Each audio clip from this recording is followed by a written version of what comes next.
I will do the unveiling in just a moment. Have fun, get to know some new people.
Well, good morning, everybody. I'm going to go ahead and pause the music for a second because I want to take you through some photos.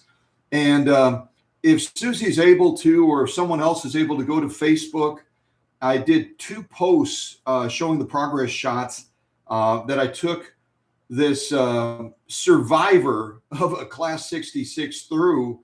As the title suggests, this machine has been through hell. It's literally been through hell. It suffered a fall that literally broke the rear right of the machine completely off, all the way up underneath the pillar. And it's a critical part of the machine because it anchors to the table on that side when it goes into a sewing table. What a progress that was to get that put back to a point where it would support the machine and where the machine would look normal again.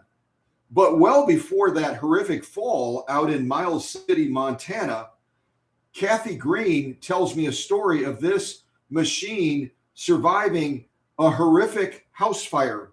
Now, if anyone has ever seen pictures or has actually experienced a house fire, it guts everything. It will melt security safes. The temperatures inside of there can get over 3,000 degrees. I served as a police and fire commissioner and went through a live burn. Let me tell you one thing, when you spray water and that water comes down off of the ceiling and it hits you on the back of the neck, which happened to me, you all of a sudden realize how hot that fire is. But the long and short of it is this machine has survived unthinkable things. And now through paint shop magic back in Wisconsin and workshop magic, you're going to see a machine that looks like she's brand new. She's been reborn. She's been pulled out of the ashes as a phoenix that would not give up.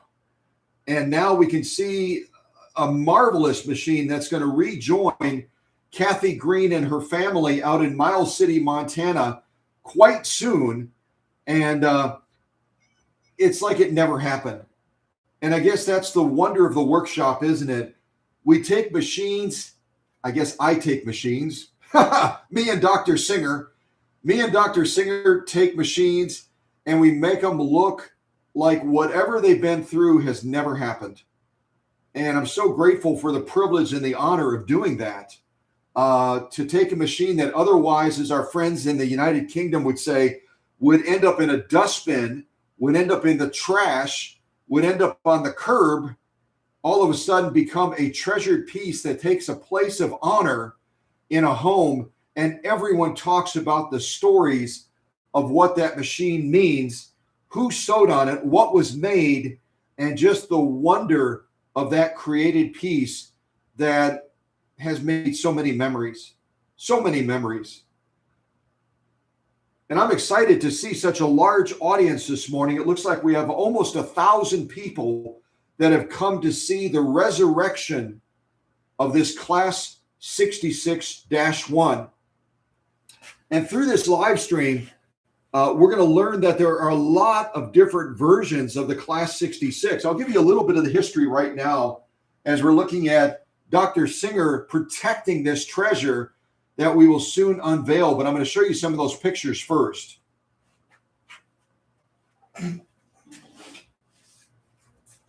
So a little bit about the Class 66. It started with the model that we have on the workbench today that belongs to Kathy Green and her family out in Miles City, Montana. And I keep saying Miles City, Miles City, Miles City, Miles City, because if you remember the classic movie Willy Wonka with Gene Wilder, we did a fundraiser built around this at their 50th anniversary, and we raised a ton of money for the Humane Society back in Oconto, Wisconsin. Many of you were a part of the family then. Many of you probably contributed to that fundraiser that helped so many critters amid the pandemic they were literally running out of food. Because when you've got a pandemic, you can't have people walking through the kennels and potentially spreading that sickness. And so we jumped in during the celebration of the 50th anniversary of the Willy Wonka movie. Well, one of the little brats that found a golden ticket, Mike TV. Anybody remember that dude? Mike TV from Miles City, Montana. He was the one, his dad had a car dealership. And even when they went to the gates to go in and take their tour, the dad couldn't help himself. He gave one of his business cards to Gene Wilder playing Willy Wonka and said, if you ever need a square deal, come see me in Miles City, Montana. So that's why I keep saying Miles City, Montana. The first time I was contacted by Kathy and she shared where she lived, I just laughed out loud saying, what's the possibility of us doing a sewing machine for a family out in Miles City, Montana? So if you've never seen that movie with Gene Wilder, Willy Wonka, the original Willy Wonka, you got to watch it. And then you'll chuckle after seeing this live stream today. So this is a 66-1. What makes a 66-1 unique is instead of the presser foot being attached from the side, the left side of the presser foot bar, like most every sewing machine is, this presser foot is attached to the rear of the machine. And I'll try to show that on camera once we reveal this machine. The machine that came after that is the 66-3, which is basically the identical machine, but it was a hand crank.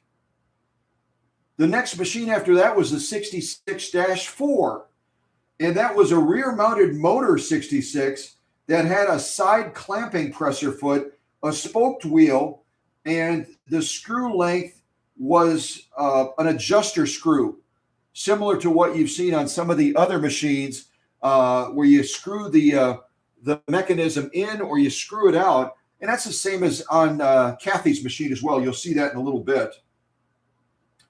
Then we had the 66-5, which also was a hand crank, and it was nearly identical to the 66-4. We had the 66-6, which was like the 66-4, but it had a solid balance wheel. If you're getting tired and trying to take notes, don't worry. Susie's going to help us out by posting this in the live chat. And sweetheart, if you want to do that now, as I'm reading the final 66 subclasses, feel free to do that. Then we had the 66-8, which had a Series 4 motor, a rim bobbin winder, a solid balance wheel, and a lever stitch regulator. Then there was a 66-14, which was a treadle version, and it had a lever stitch adjuster and a simple bobbin winder. 66-15, which was like the 66-14, but it was a hand crank. See how Singer bounces back and forth? Then we had a 66-16, which was like the 66-14, but it had a BY motor on it. So a back-mounted motor. Then we had a 66-24, and that was a BR motor and a solid balance. You know, there's other ones too, and Susie will capture those like the 66-13, the 66-19, the 66-20, a lot of different subversions of this machine that first was produced in 1902 and was produced in the US until around 1956. Now in the UK, they also presented their own version of the 66. It was a 66K, and they started producing that a little bit later in 1907, so about 5 years after the U.S. machine was made. And they only produced theirs until around 1939. So we started making the 66 in the United States earlier, and we produced it significantly longer than our partners over in the United Kingdom. And you might remember that the 66 class was ultimately replaced by the 99K. We talked about that the last time when I presented that 99K.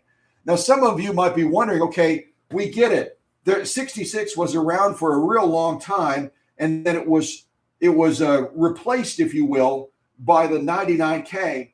What ultimately replaced the 99K?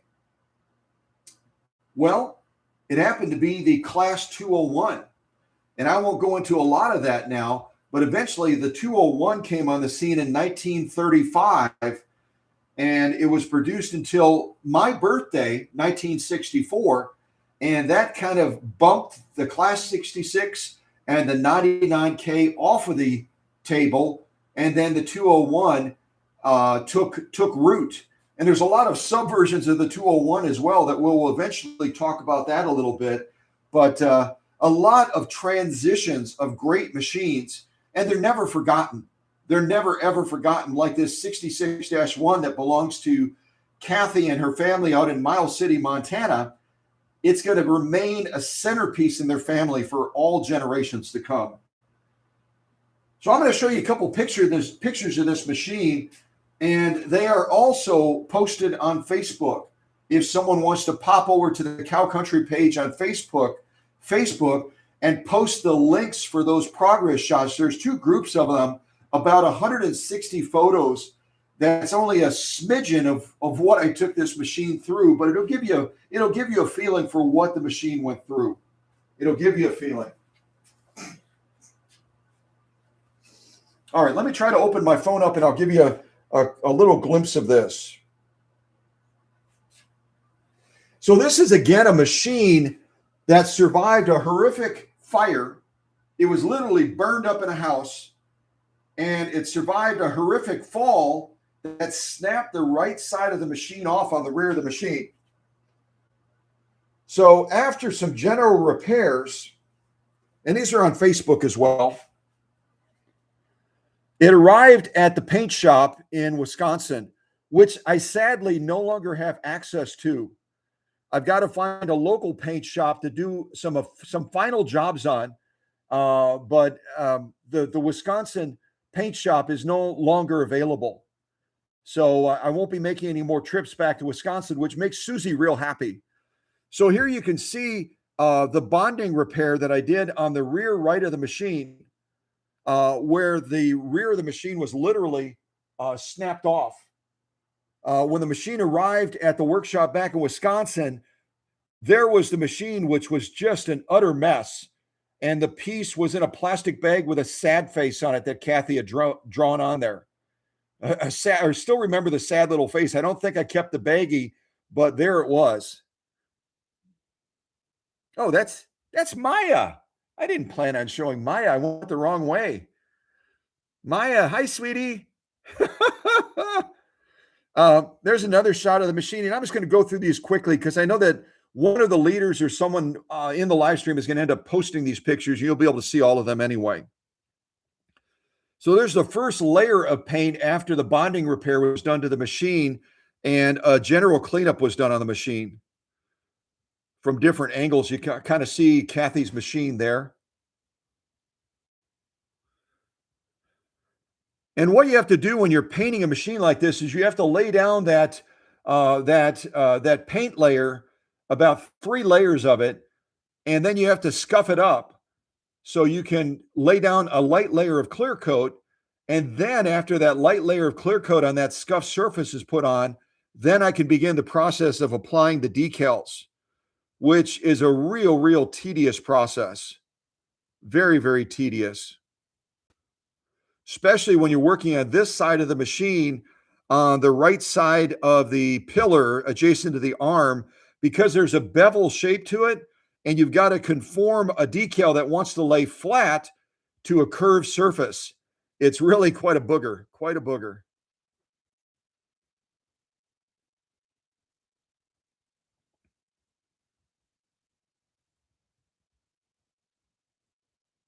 Who is that guy?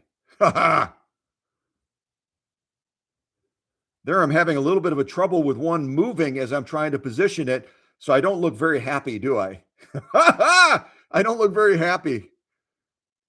You see no decals on the top of the arm yet.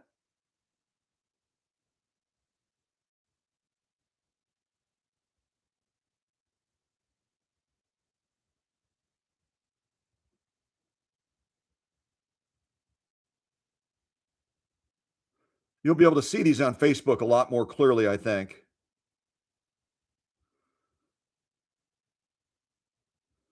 Oh, perfect.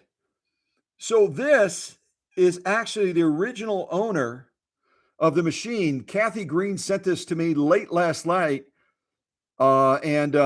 This is, I'm going to read what Kathy wrote, but this is the sweetheart of a gal that was the original owner of this Class 66-1 from Miles City, Montana.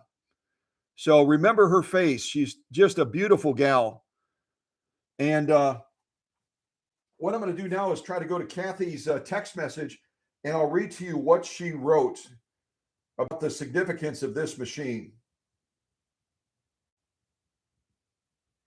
Okay, here we go. So Kathy wrote last night when she sent this picture to me, "This is my Nana. Her name was Minnie, Minnie, and she was born in 1906. This machine belonged to her, and it is the only machine I ever remember her using. She always allowed us to play with it. We sewed Halloween costumes and purses galore. She taught all of the granddaughters to sew on it as well." So this is you get the idea of how significant this machine is. They saw their Nana growing up and making all of these wonderful costumes. And it wasn't one of those parental things where kids are shooed away from the sewing machine. You know, back off, get away from it, don't touch it. Nana was the type of person that she was like, sit down and try it. Sit down and see what you can make. She encouraged them to be creative, to be curious, to be innovative.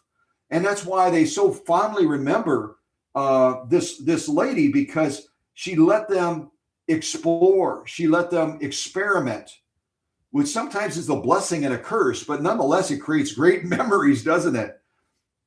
So Minnie, I guess we'll call this machine Minnie, won't we?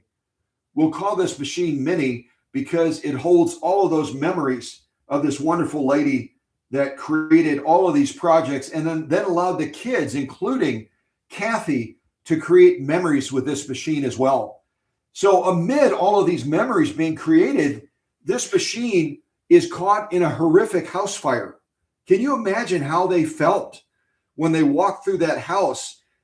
Just charcoal everywhere. Everything was destroyed.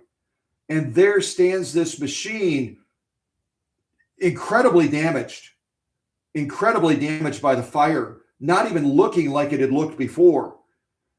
And then once Kathy and I start to have initial conversations about what I might be able to do to help, she's carrying this machine, having taken it out of the table, and it slips out of her hand and it falls on the ground, and the whole right side rear of the machine is literally snapped off. I mean, it's snapped off right underneath the pillar, a chunk that's probably about 5 or 6 inches by about 3 or 4 inches. A huge chunk of the machine is now broken off.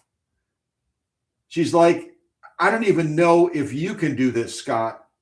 Kind of like the lady out in Virginia. Remember the gal that bought the machine from our dear, dear friend, Alex Askaroff, out in the United Kingdom?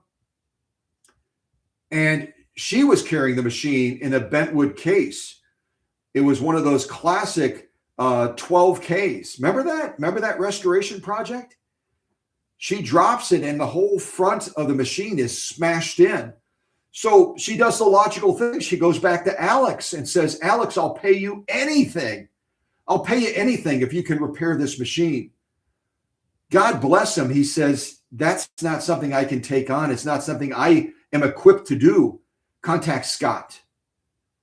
I was so honored by that because Alex, to me, he's like a living legacy of vintage sewing machines, of antique sewing machines. He's an icon. And he writes wonderful books. If you've never read any of Alex's books on vintage sewing machines, I'll tell you one thing. I'll plug him all day long and say, buy every single book you can get your mitts on. He's a wonderful author. He grew up in the sewing industry with his family, running a factory that made clothing and other things that were baby related for even the royal family in England and the United Kingdom. And for him to say, "I can't handle that, but Scott can." And so that's kind of how I reflected back to this as I realized the scope of this project.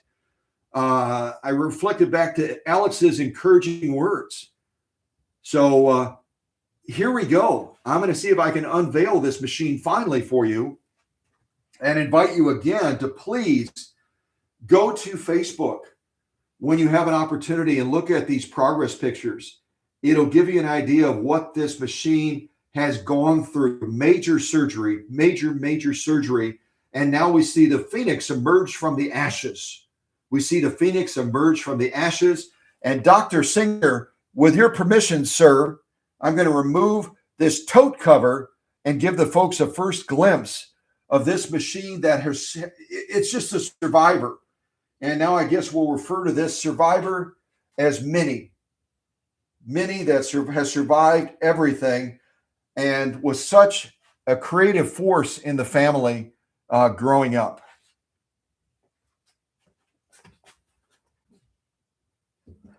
So there's Minnie. There's Minnie, a 66-1 that survived a horrific fire, was burnt all the way down to the metal, survived a horrific fall after being dropped by Kathy out in Miles City, Montana. And now we see a machine that looks like it literally just came off of the factory floor, like none of that stuff ever happened, which is workshop and paint shop magic, isn't it? So if anyone wants to look up the serial number on this machine to date it, we already know that Minnie, the original owner of this machine, was born in 1906, right? She was born in 1906. That's what Kathy shared. Well, this machine was born not too long after that. So someone look up the serial number for me, will you? The serial number, I'll type it in the live chat as well.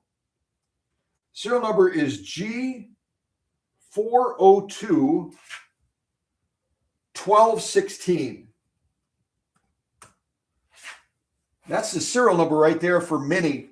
So if someone's willing to go ahead and look it up and then post in the live chat what year, what month, day, and year the machine was born, how many were made in the production group size, and and just type 66-1 because that's the subclass of this machine. The first one to do that, other than I'm going to exclude leaders from this. If the leaders want to post it, that's fine. But if someone other than one of the leadership team members post it, I'm going to send you something special for doing that first. So if no one posts it, then if one of the leaders would go ahead and look it up and post it, give them just a few minutes if you would, because some of our visitors might not be as familiar with ISMAX. It looks like Susie just posted a link for that.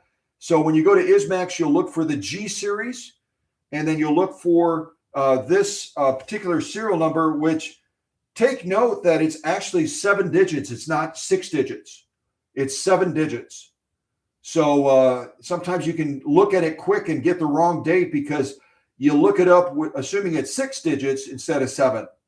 So check that out, and then we'll know the birth date for this mini machine in relation to Minnie's birth date, which is 1906. Okay? Yeah, do that, would you?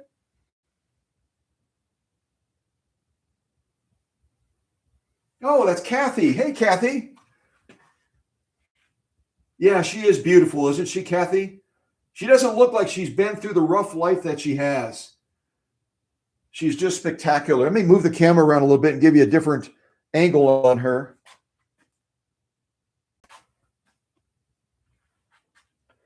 That faceplate is to die for, isn't it? Look at that faceplate. It didn't look like that. You'll see the faceplate as it looked originally when I started working on Minnie. And there's that right-hand corner right here.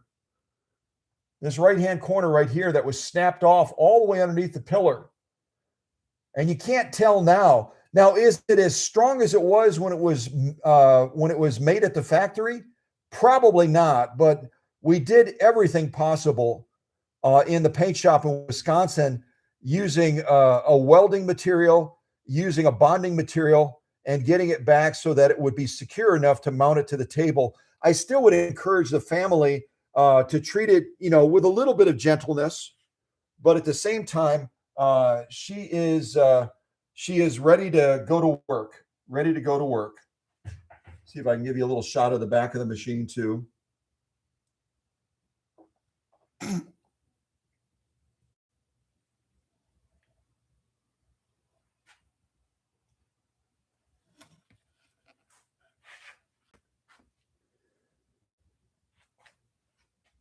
And I won't be taking on, I know that someone's going to watch this and say, I've got a machine for you, Scott. I'm not going to be taking on any more full restoration projects leading up to my retirement. I'm not going to be taking on any more. I do have this one that I'm going to be working on next. This one belongs to, let me grab my notes.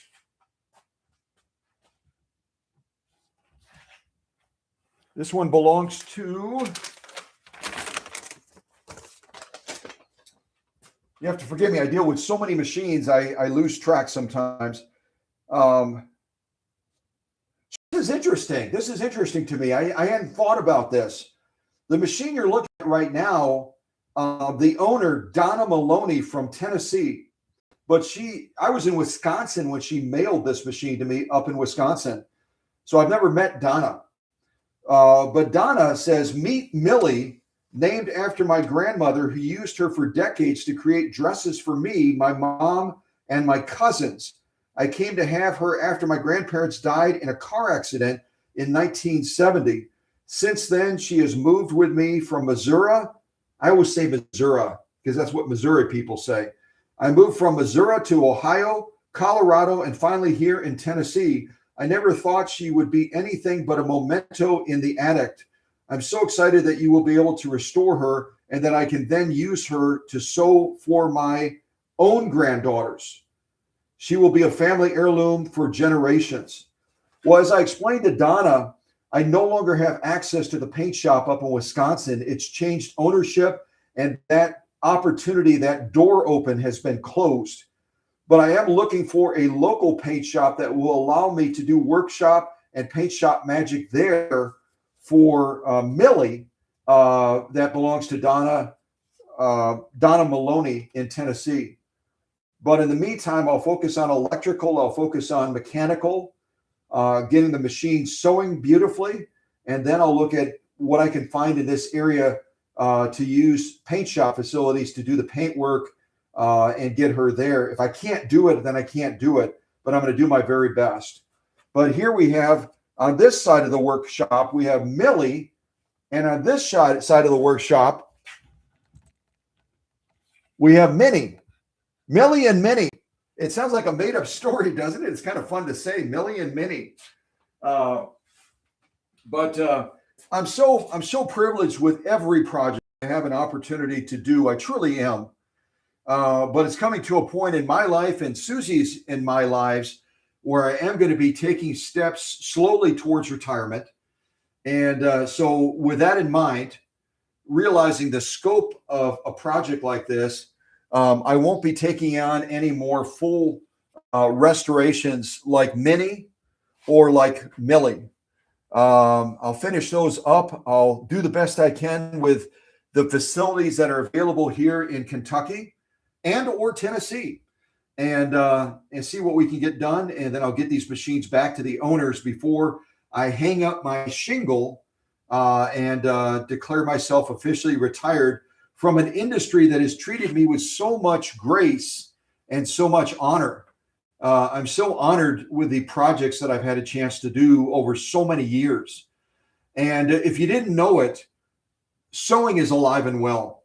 And the love of vintage sewing machines is alive and well. If you go the next time to the YouTube channel for Cow Country and you go to the details, you'll see that we've had almost 4 million visitors to that channel that have watched videos around the world in 126 countries.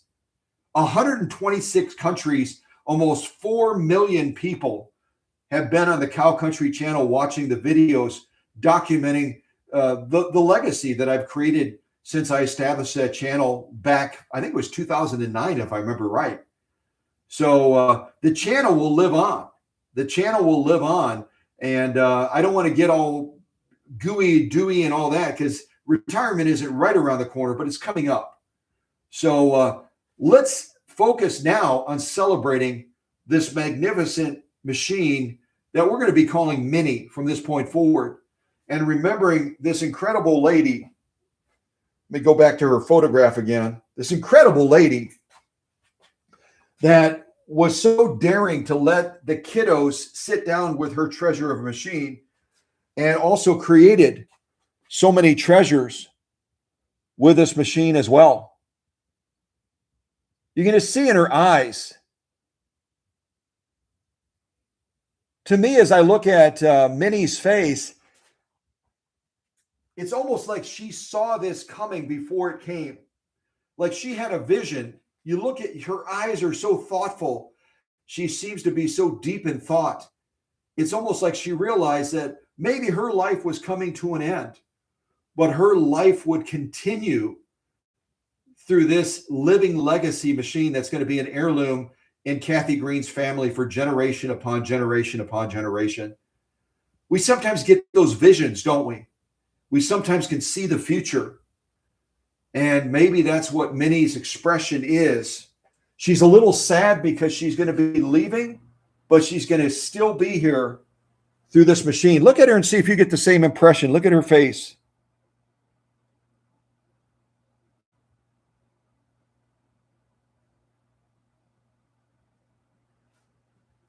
What a beautiful lady. What a beautiful lady.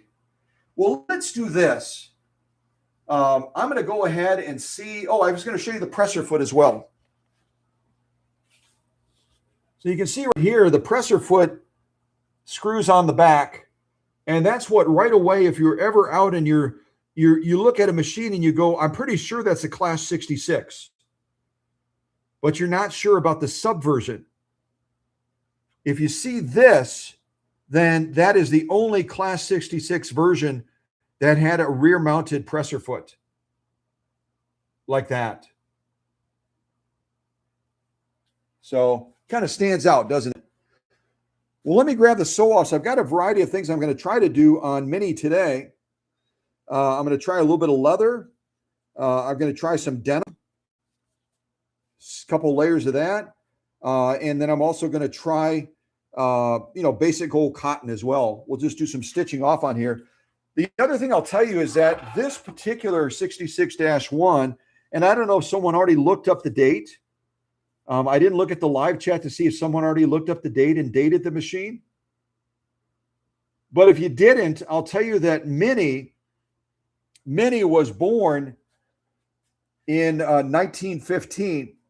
And again, the real Minnie, Nana was born just a short time before that in 1906, right? Yeah, 1906. So here we have a machine that came on the scene about 9 years. When Nana was born in 1906, about 9 years later, when she would have been, 9 years old. She would have been about nine years old when this 66-1 was created. So just a little girl, just like Kathy and the other ones that had a chance to sit down to this treasure of a machine, Nana would have been only 9 years old when this machine was born. Now, I don't know if she got it as an original owner. I don't think she did. But the point is, she was a little girl. Nana was a little girl when this machine was born at the Singer factory. And then later, her little girls and her granddaughters had a chance to sew on that same machine that was born when she was a little girl. I mean, the plot thickens, doesn't it? It's super cool. It's super cool. But this particular 66-1 had a different needle shaft on it, where because of the alignment of the needle bar, you have to use this kind of a presser foot with the opening on the right side. And what I discovered as I examined this machine is that the opening on the right side of the presser foot wasn't deep enough. And so when I adjusted the presser foot bar so that it was over the feed dogs properly, all of a sudden then the needle would hit the presser foot. So I took my Dremel cutter and I carefully etched that foot in, that opening where the needle is, so that I could have the feed dogs moving that material as evenly as possible. But up until then, the presser foot was cattywampus, as my dad would say, and it wasn't feeding the material well at all. So sometimes you have to modify things, right? You have to modify them. These attachments over here are from an earlier model, around 1906, in fact. And you'll see in the earlier times, they had a presser foot more characteristic of what we would expect to see, like this. And then around 10 years later, they changed from this presser foot to this one. I think it was a bad move.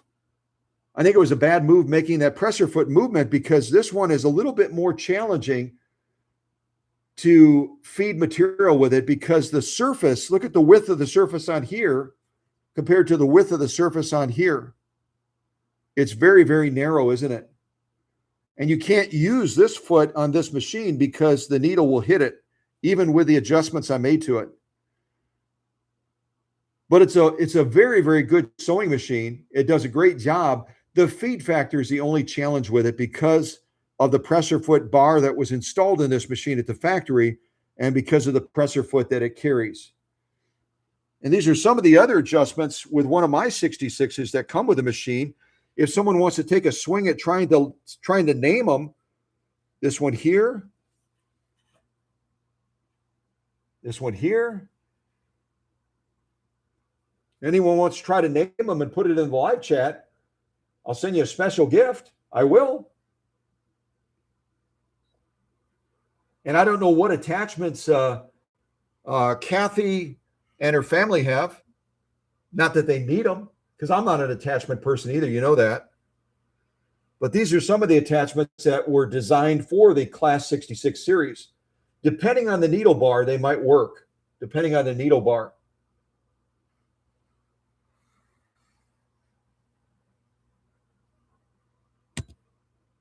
Yeah, so if anyone wants to type any of the names in there, feel free. Maybe we can go from the front row. This will be 1, 2, 3, 4, 5, 6, 7, and 8. So we'll go from left to right and then right to left if you want to try to name these presser foot attachments. Type it in the live chat. I'll send you something. Even if you don't get them all, if you take a swing at it, I'll see if I can send you something special. Okay? But I wanted to show those just because I haven't seen a lot of the attachments being shown on YouTube or on Facebook, and I thought that you'd be interested in seeing those. And because of the design of this presser foot as well, we can't really bring the thread to the rear. We kind of bring it to the side because of where the opening is on the presser foot, right? This is going to take a standard Schmetz needle, works real well. The flat side of the needle is going to go to the right. When you insert the needle, make sure it goes all the way up in the socket of the needle bar. On the left side of the needle bar, you'll slide it in. The flat side goes to the right, and then you'll thread this machine from left to right, okay? The bobbin is a drop-in style bobbin. And when you look at some of the pictures on Facebook, you won't believe what I found inside of the Raceway when I tore it apart. This was so filthy and gummed up, and even had a pearl in there, a little plastic pearl that was in the Raceway. It was just utterly a mess. It was utterly a mess. But when you drop the bobbin in, you'll have the thread coming over the top, and then you'll draw it straight through that tensioner right there to the rear of the machine, and then rotate the balance wheel forward to go ahead and pull that thread up. And you'll notice that this is from the 1915s. It was born again in April 20, 1915. By then, they already had the ejectors, the ejector right here, so that you can push on this and get that bobbin out more easily. So it just works out very, very nicely. And this, again, is going to be a horizontal oscillating hook system. The hook is not going to go full cycle like this. It's going to be rocking from side to side as it sews. Okay? And I was going to joke with you and say, tell me what you think the total amperage of the motor driving this machine is today. Well, that would depend on me, because I am going to be the motor today. I'm going to be manually turning the balance wheel to do all of And so if you want to type in the live chat what amperage you think I am, feel free to do that. Feel free to do that. All right, we'll start the class officially. And I'm so grateful that the owner out in Miles City, Montana was able to make it. I know that they're a lot earlier than we are. So it's probably 2 to 3 hours earlier than it is here right now. We're at about going on 10 o'clock, probably only going on about 7 o'clock out there. So they've got a very early morning in Miles City, Montana to join us for the live stream. And I'm not sure where all the other folks are from. We have people from around the world again, 126 countries that watch our channel. So we might have people in France, in Germany, and other places like that. Please feel free to step out of the shadows and join us in the live chat. We're very kind, we're very gentle, and the leadership team will take very good care of you if you're brave enough to do that. So with that, I'm going to start with cotton. Let me go and get this cotton underneath the presser foot. I'm going to draw that thread again to the side. Put my little glasses on so I can see what I'm doing.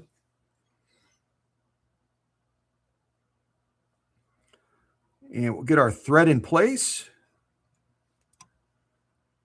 Now, most of you know the lay of the land when it comes to a Class 66. This is our presser foot adjuster right here. We screw it clockwise. It's got more pressure down to move that material over the feed dogs and underneath the presser foot. If we turn it counterclockwise, we're going to reduce that. We're not going to be sewing any silk or satin or velvet today, but if we were sewing some of those more delicate materials, we would turn this several revolutions to the left counterclockwise to reduce the push of that presser foot. Otherwise, we'd get a lot of bunching and a lot of puckering. Here's our upper tension control. Here's our upper tension control.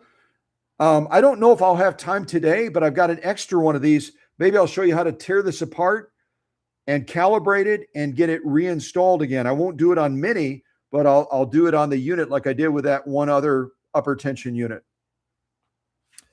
Over here, we've got our stitch length adjuster. When this is screwed all the way in, like it is right now, we're going to get the longest stitch possible. On this 1915 Class 66, you're looking at right around 8 stitches per inch.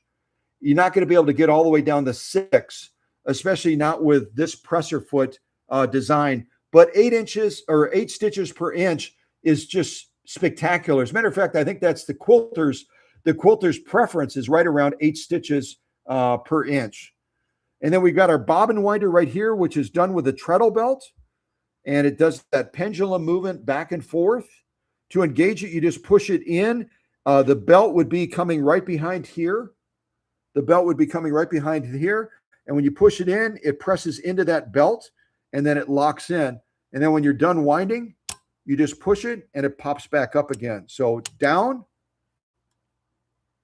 and then up.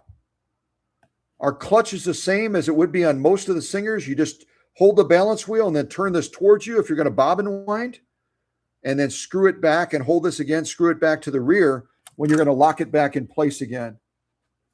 And here's our serial number right here on the front of the machine. The G4021216 that tells us that Minnie was born again April 20th, 1915. April 20th, 1915.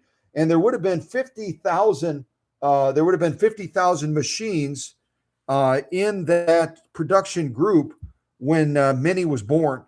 That's about average. It's about average for a Singer sewing plant. They usually made about, on the low end, around 25,000 up to about 100,000 different machines in a production group. So, all right, enough blah, blah, blah. Let me get my finger ready, and I will crank off our first row of stitches on Minnie that has survived everything.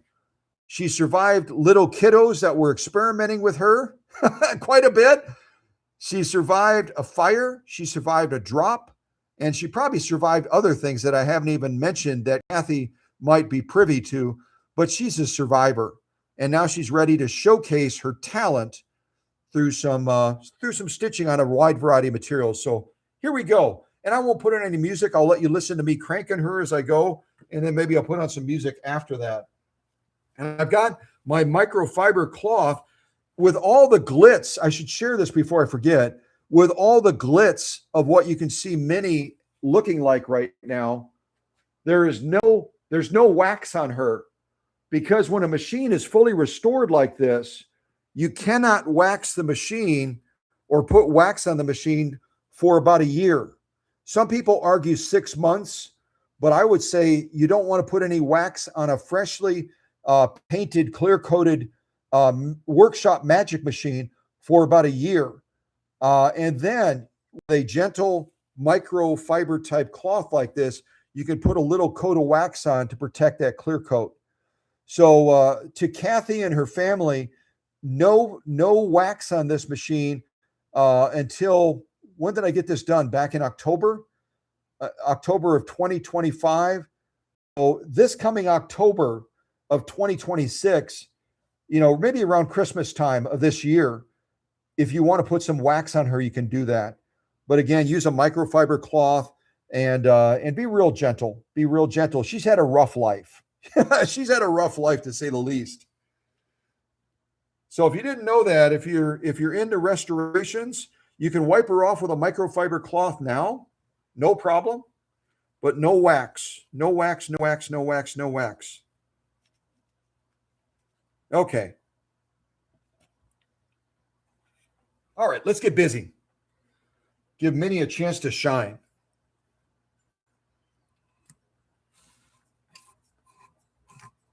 All right, I'm going full speed, folks. I'm going full speed.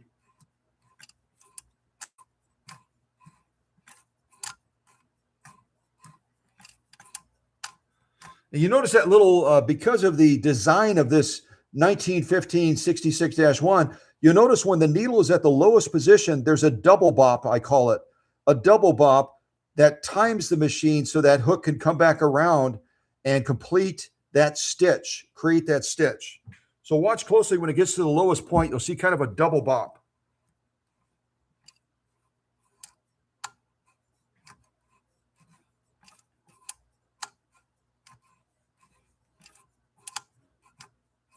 It's a lot easier if you have it in a treadle table. Trust me, a lot easier.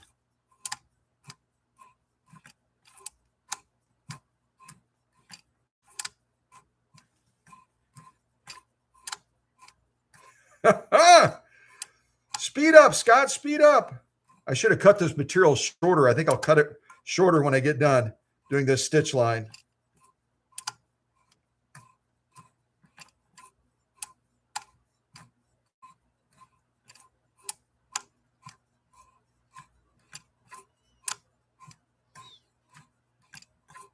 All right, I think I'm almost running out of hand power here. Maybe my amperage isn't as good as it used to be.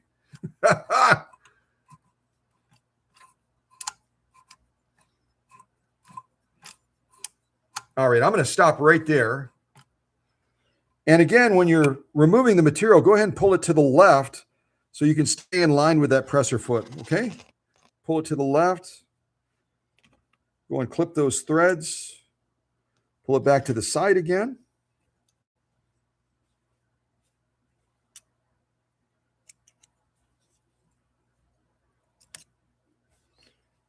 Okay, and I'll show the stitching to you in just a second.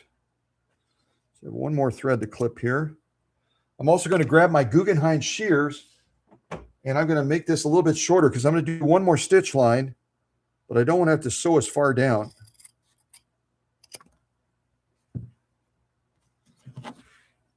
Okay, so first of all, our top stitching, we'll take a look at that. This is our top stitching on Minnie. Going through 2 layers of cotton. 2 layers of cotton, and it has a stiffener in between it. And some beautiful, beautiful, beautiful stitching.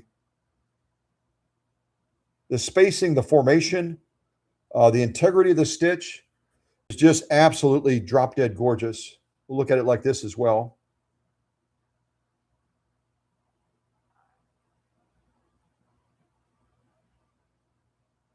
Very, very nice. Very, very beautiful stitching. We turn it over, lock stitching on the back. Lock stitching is equally gorgeous as well. Kind of go across there. You can take a look at that.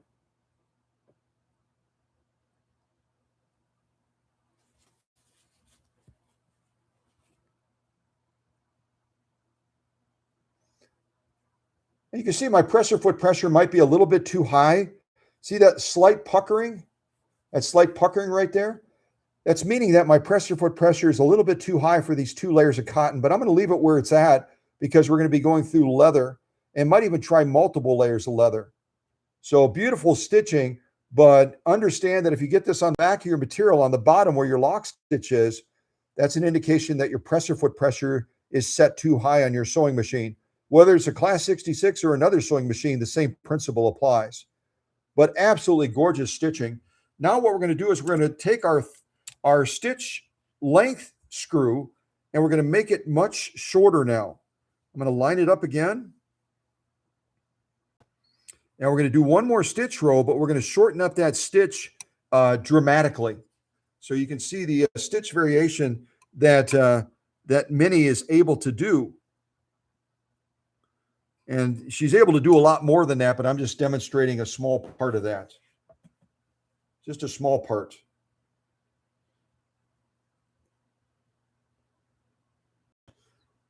I think I'll also, for this next sew off, just so that you don't get utterly bored watching me try to turn this with my finger, I think I'll also put on a little bit of music for you so that you can see Minnie, imagine Minnie dancing to the next sew off. Okay? See if I can find some music to throw on.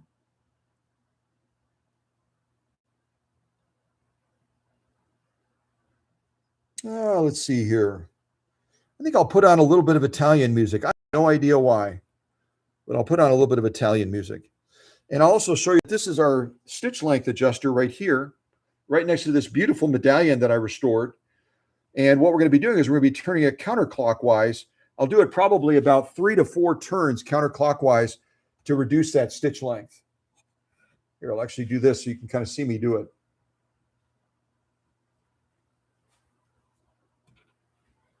All right, 1, 2, 3, 3.5. I turned it about 3.5 turns counterclockwise. So now we'll see what impact that brings to the stitching. And we'll listen to a little bit of Italian music while we're doing it.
Perfect timing.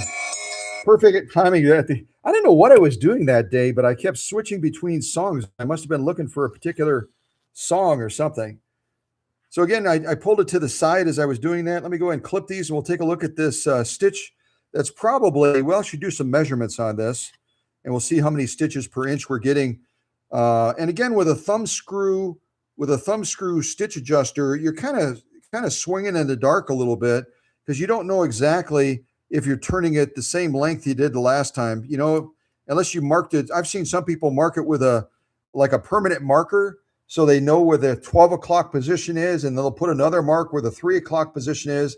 And that sometimes will help them to get a better gauge of what stitch length they're trying to get. But it's still not quite as good or as easy, I should say. It's not quite as easy as a lever type stitch adjuster. Okay, let's take a look at these stitches. Get one more little clip here. And then we'll do a measurement on these to figure out approximately how many stitches per inch we have. So you can look at these two columns next to each other. The first one we did full length, and then we gave it about 3.5 turns to reduce the stitch length size, and that's the result we got. I probably could have gone a little bit further, but I didn't. But some absolutely gorgeous stitching. Beautiful, beautiful stitching. We'll look at it like this as well.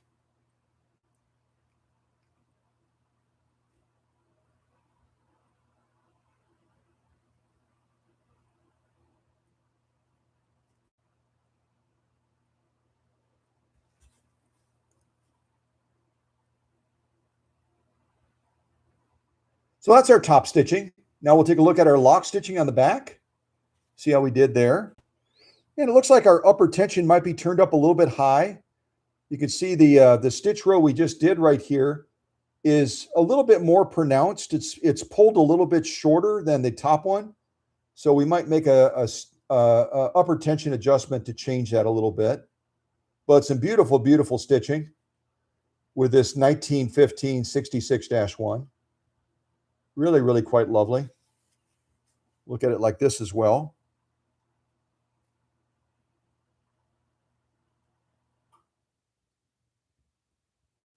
Yeah, very, very nice. Very, very nice. So we can tell right away that that Minnie likes sewing cotton. And I'm guessing a lot of those outfits, the Halloween costumes and other things like that, that Kathy Green mentioned, a lot of those were probably made out of cotton. So we're going to put her to the test. So in this live stream today, and we're going to try to do some leather. We're going to try to do a little bit of denim and give her a chance to showcase her talents in a wider scope than maybe she even used when Minnie was using her. And that way you'll gain a greater appreciation for what Class 66 machine is capable of doing. It really is a wonder when it comes to what a machine like this can take on, especially a treadle machine. They're surprisingly strong, surprisingly strong. And so what I'm going to demonstrate today with my finger is just a small shadow of what Kathy and her family will be able to do with Minnie once she's back home safe in Montana, Miles City, Montana. All right, a little bit more music as I get ready for the next sew off. And again, welcome everybody to the live stream. I'm glad that you could join us today. It looks like we've been running about an hour and 5 minutes, And right now we have an audience of about 939 people. And already we've got 390 likes. If you're in the live stream right now, either now or later, if you go ahead and click that like button, I would certainly appreciate it. And yeah, and just enjoy and have fun. And hopefully you enjoy my music selections as well. If you have certain music you want to hear, let me know. All right.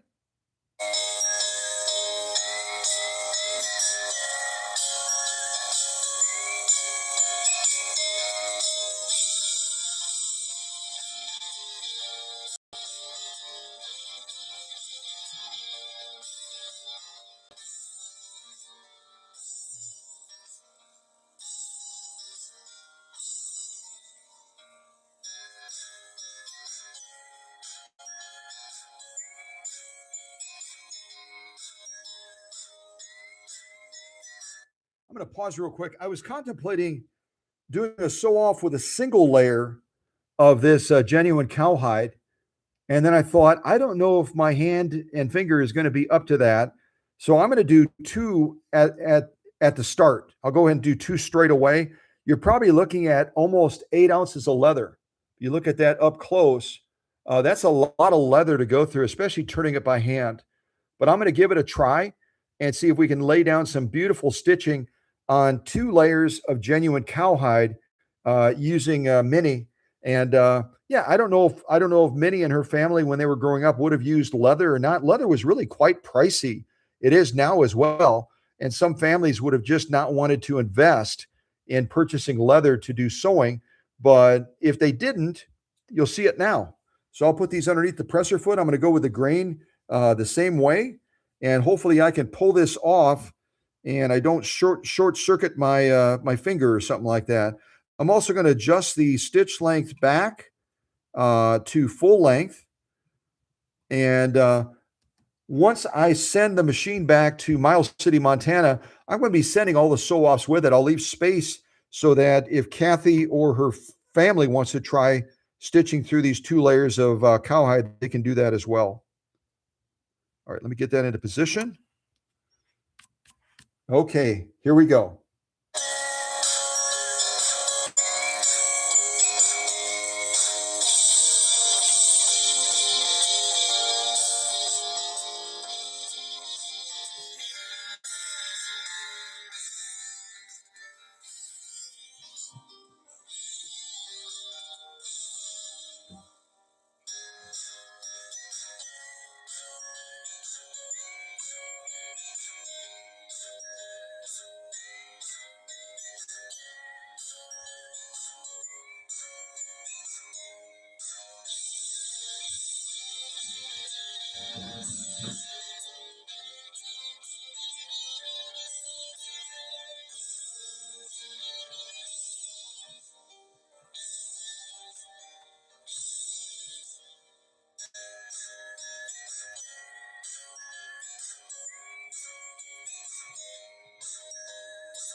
I just remembered I forgot to adjust the stitch length.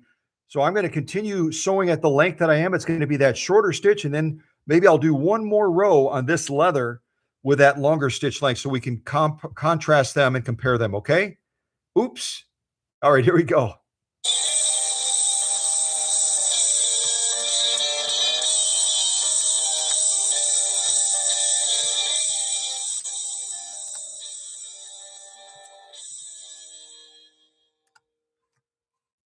Yep, I'm still turning. I'm still turning. I am.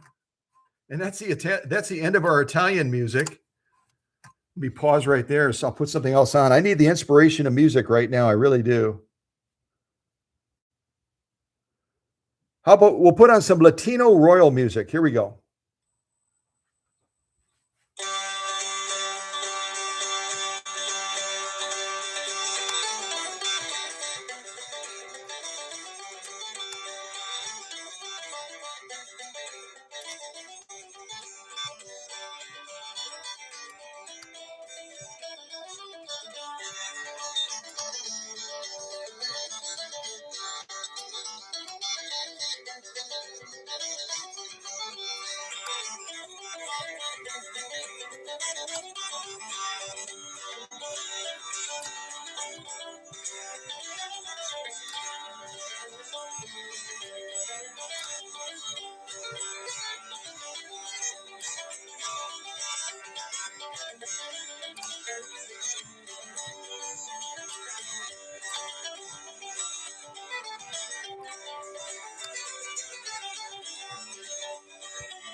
All right, I'm going to pause right there. I'm going to cut it short, literally cut it short because my hand's getting a little tired. And then we'll adjust that stitch length screw so that we're at a longer stitch, and we'll try to repeat the same thing again. But yeah, it's a little bit of a workout, isn't it? It's a little bit of a workout. All right, let me draw this to the side. We'll get ready to do our next stitch off, and I'll shorten this up a little bit so I don't have to crank it quite as bad. We'll go right about there.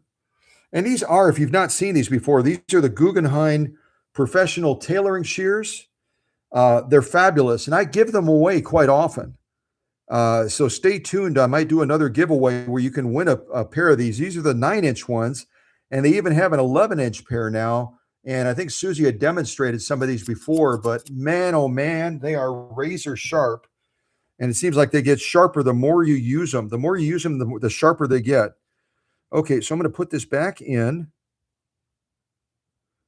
I'll adjust that stitch length screw this time, and then we'll lay down another stitch row next to it. Again, if you're joining us a little bit late, this is about 8 ounces of leather, 2 layers of genuine cowhide, and I'm turning it with my hand, so it's a tough sew off. It really is. Okay, let me adjust the stitch length, and let's do one more column.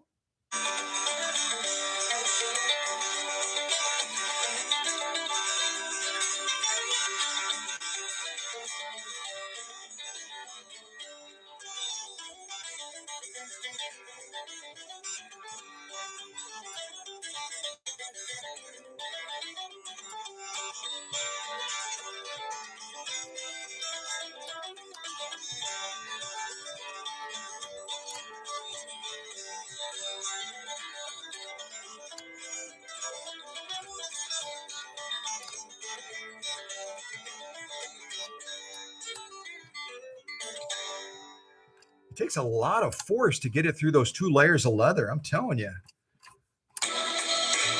Yeah, there's my music. There it is.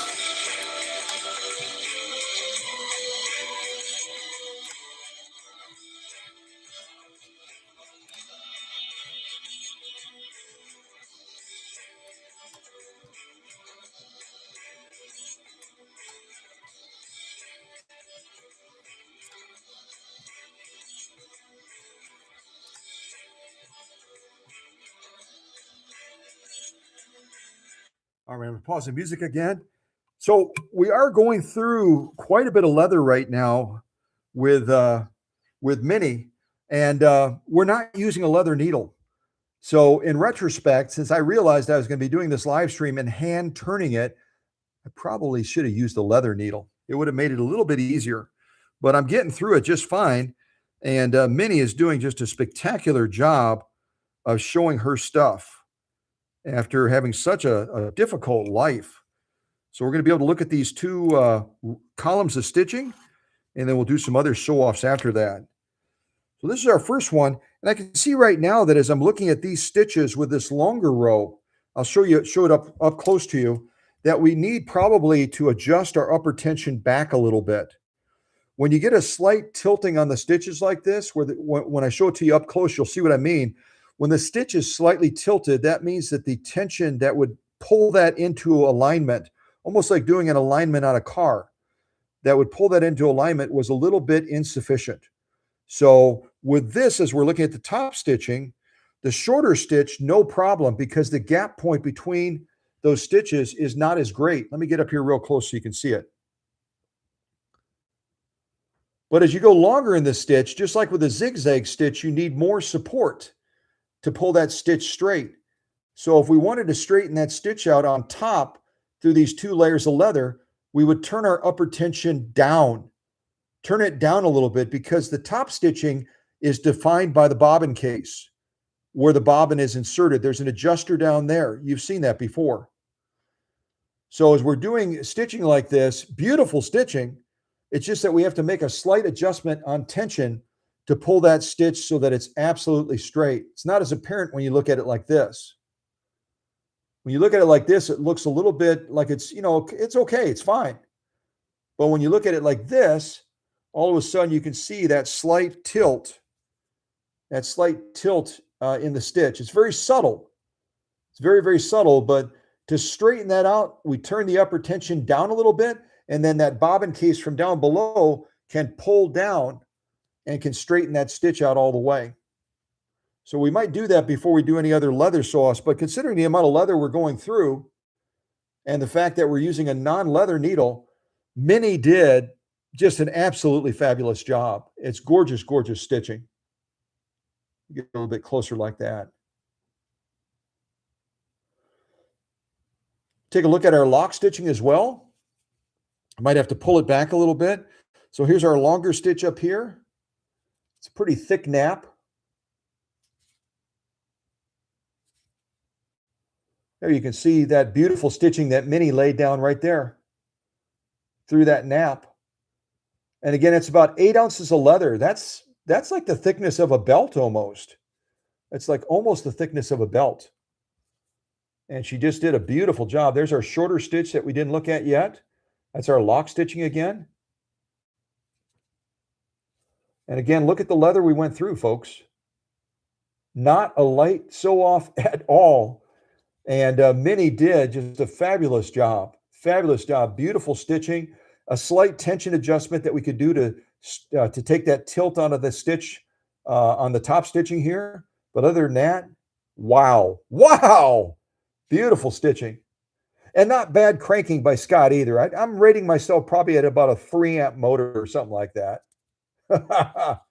Very, very nice. Very, very, very nice.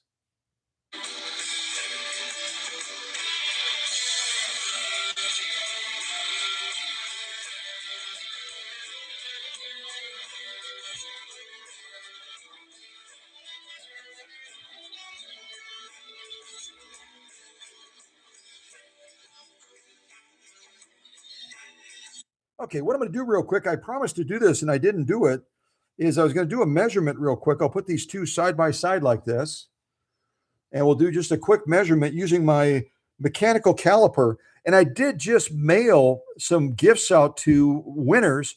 One of them was Jenny, and I believe that I sent her a mechanical caliper. Hopefully, she is putting that to use to measure some of those bobbins on her Singer machine.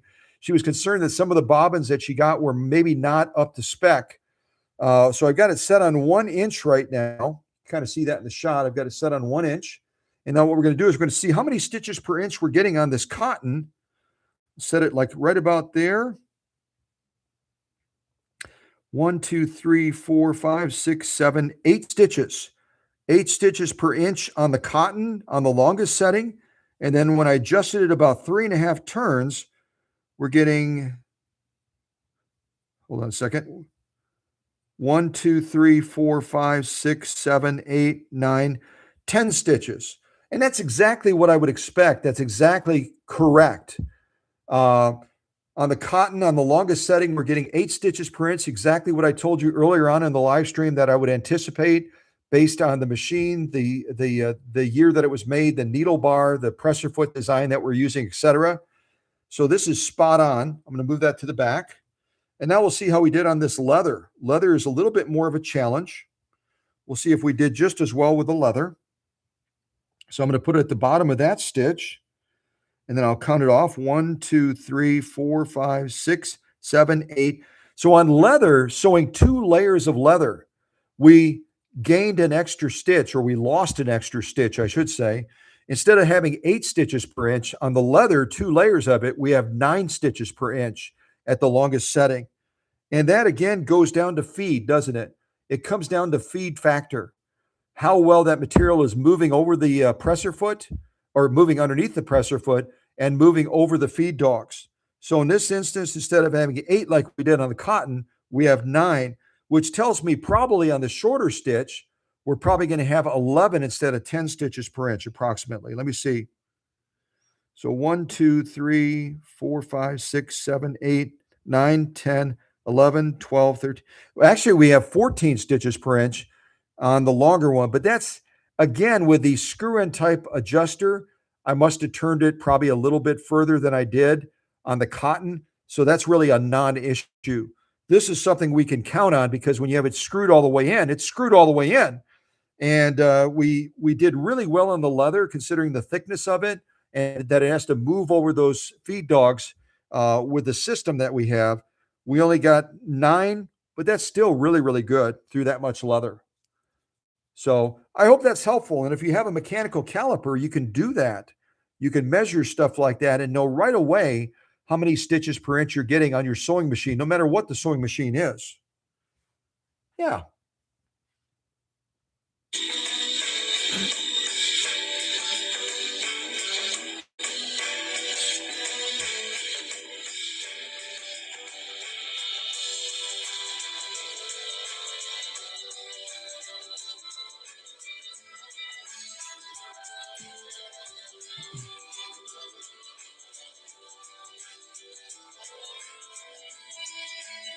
All right, I'm going to pause this again. So what I have now is I have a little bit of hardened leather. This is going to be a much more difficult leather to get through. I don't know if I'm going to do 2 layers on this or not because 1 layer is almost equivalent to 2 layers. I'm going to cut it down just a little bit. That's 2 layers of that. I just cut these like it was nothing. So keep watch. You might have an opportunity to win a pair of these Guggenheim professional tailoring shears, the 9 inchers, or I might even give away a pair of the 11-inch ones. I think we sent a pair recently to Teresa and Tim in Wisconsin. I don't remember which one it was. Teresa and Susie had kind of a sidebar discussion, and Susie said, "These are the ones that I've got. Which one do you want?" And then Susie just gave it to me, and I mailed it. I don't remember what it was, but at any rate, we're going to try to do. Let me see here. Should I try 2 layers? I don't know. I don't know if I should or not. What does the audience think? Should I do a single layer of this hardened leather, or should I try hand cranking through 2 layers of this hardened leather? This is going to be a cowhide as well, but it's a lot more dense. You can even look at the back where the nap is compared to this one. They're significantly different. So what do you think? One or two? And show some mercy, okay? Don't say 2 or 3, okay? Don't say 2 or 3. I'll put it right there and see what the audience is saying.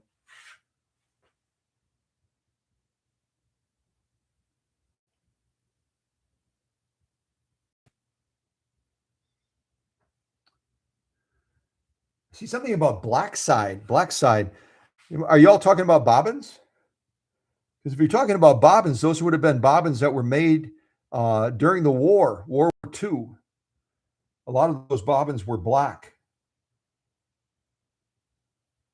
So when was World War II? I don't recall. When was World War II? Let me see.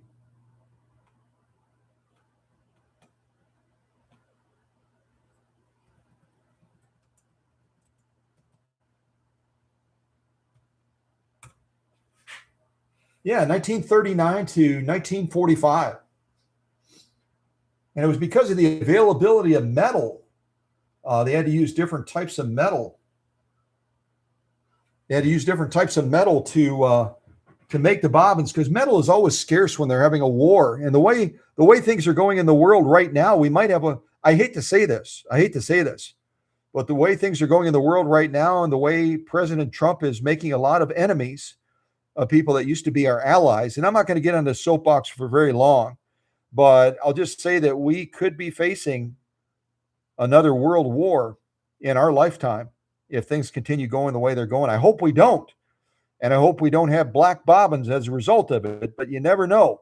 So, but at any rate, did anyone voice?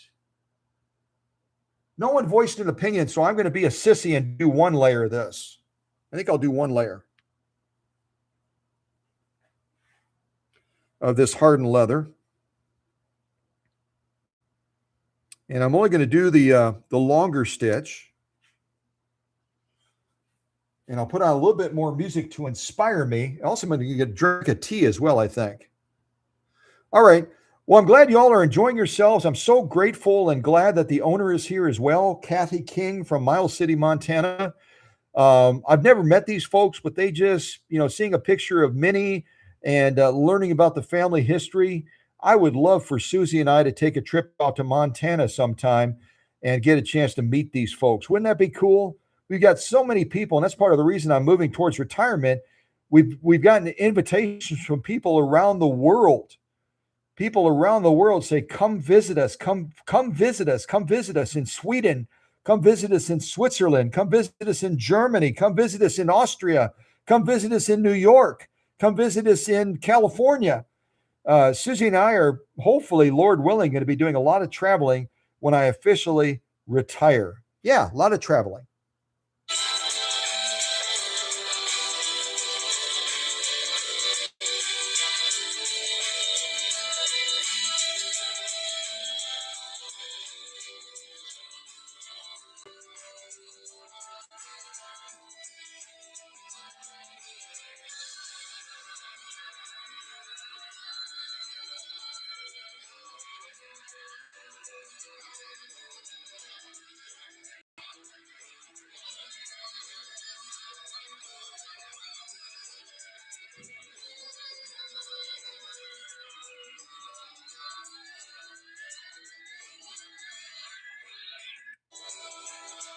I'm going to do a fast forward on that song. I don't like it.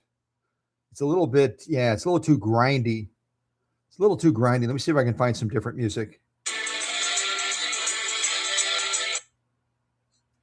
Different music, please. There we go. Yeah, this is good. I like this.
Oh, very nice.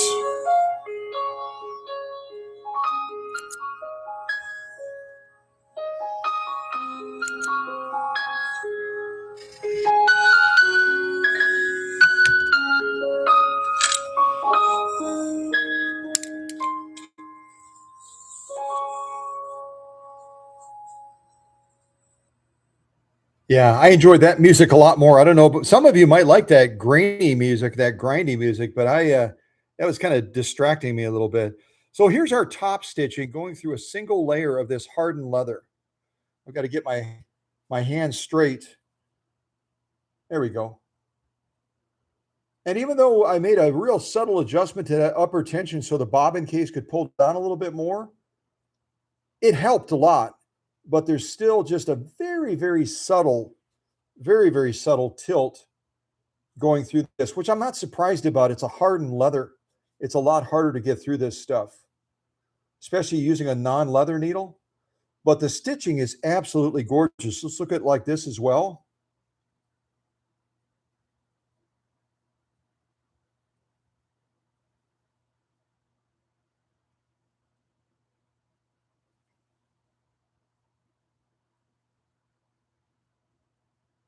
Very, very nice stitching. Beautiful stitching on this hardened, genuine cowhide.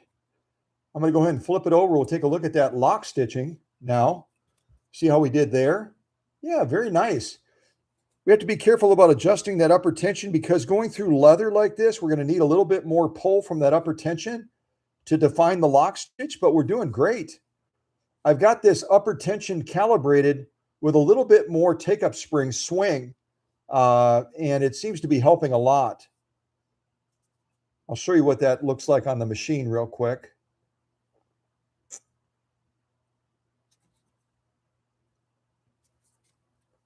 Beautiful, beautiful stitching. And again, this is hardened leather, probably about 4 or 5 ounces of leather. You look at it from the side right there. It's definitely not a light sew off either. Not a light sew off. So by take up spring, when you're mounting an upper tension like this on this machine, see if I can actually find an upper tension like it.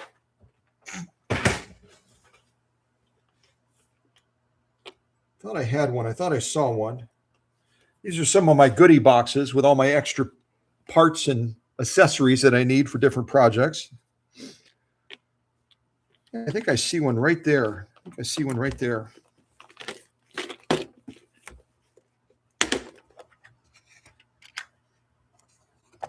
Yeah, this is going to be one right here. This is the same type of upper tension as Kathy's and Minnie's machine.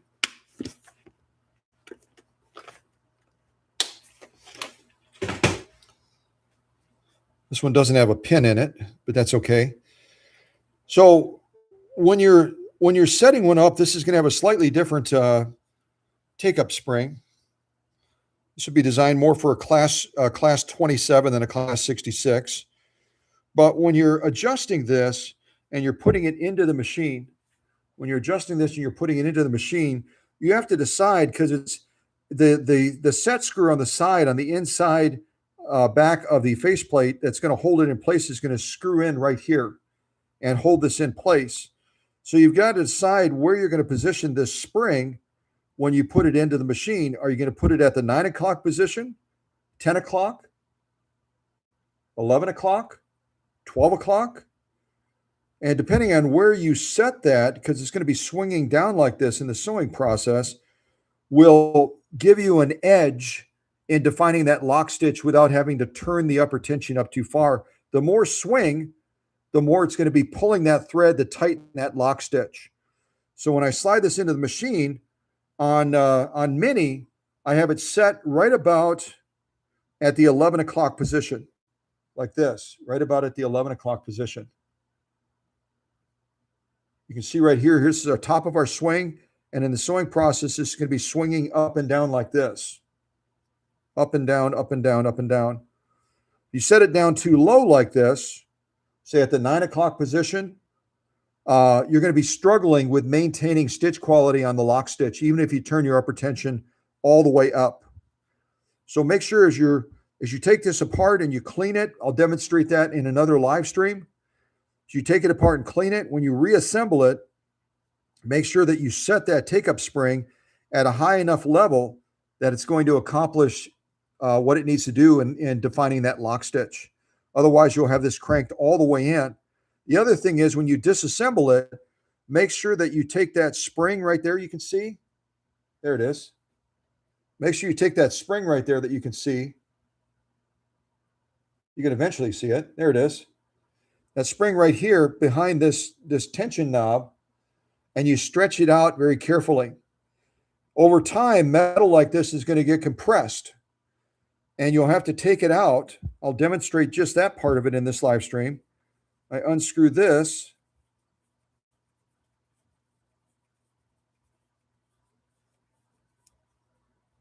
Take that off, and then I can get to my spring.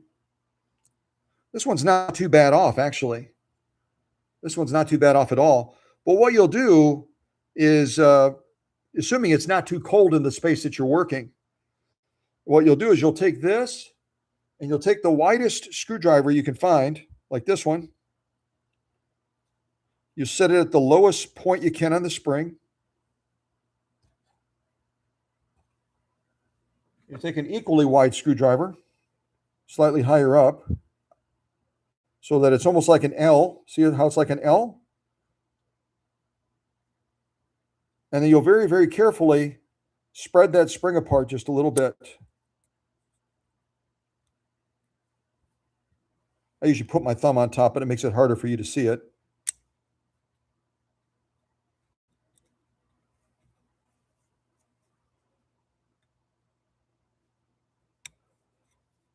And by carefully doing that, what you're going to do is you're going to expand that spring again. You're going to expand that spring again so that it's as it was when you first started using it or when it was inserted in the machine at the factory. Over time, this shortens, kind of like we do as grown-ups. As we get older, we get shorter, don't we?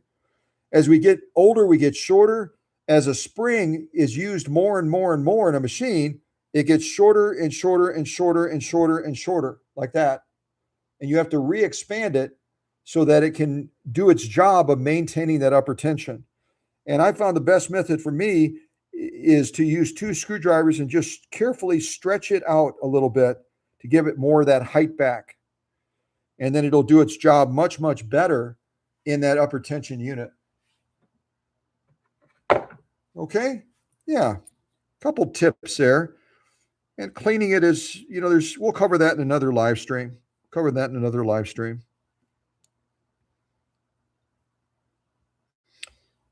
That one's actually loose in there. This kind of tension, I can't help myself. This kind of tensioner, if you really want to get detail with it, this is screwed in. This is screwed in. So we take it like this. We can actually take it completely apart.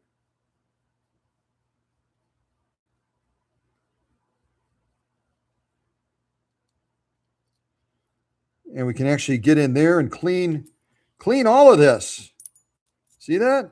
We can clean all of this. You see this spring has gotten a little bit of degradation. See that separation there in the coils? This one has also gotten a little bit of extra wear. And this also slightly out of alignment. See that? Can you see that? It's slightly out of alignment. And so this would require probably heating it up a little bit.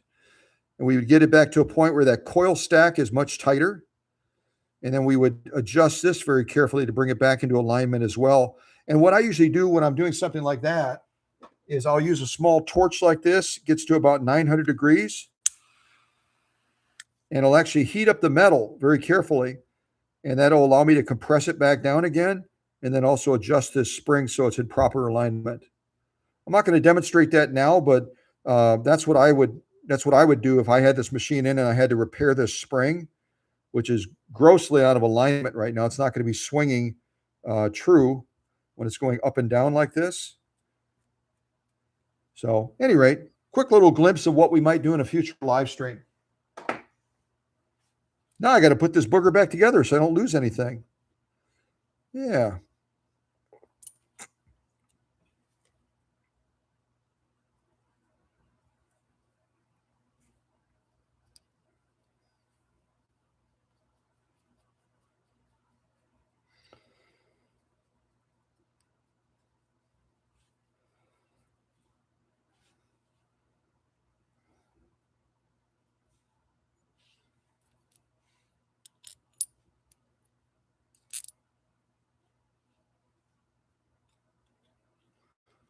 I'll tell you another quick little thing. See this little metal piece right in the middle here? This little metal piece right here? These are adjusted sometimes. And what I use is I use a screwdriver and I gently tap it with a leather mallet. When it's on the machine like this, sometimes this metal piece here doesn't push that pin far enough back and the tension won't release fully on the machine. So sometimes I'll have to adjust this little center piece by tapping it in or tapping it out as well. I'll cover that in another live stream. And that way you'll know. Yeah.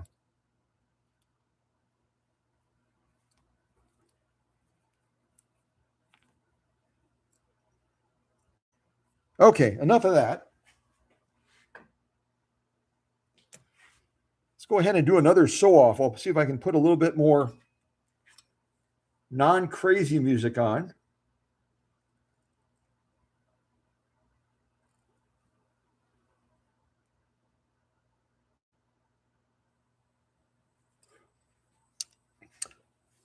And I should also go around and greet everybody that's in the live chat as well.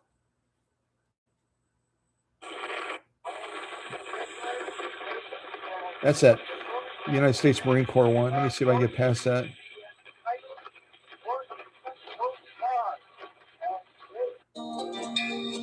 Ooh, I like that one. I like that.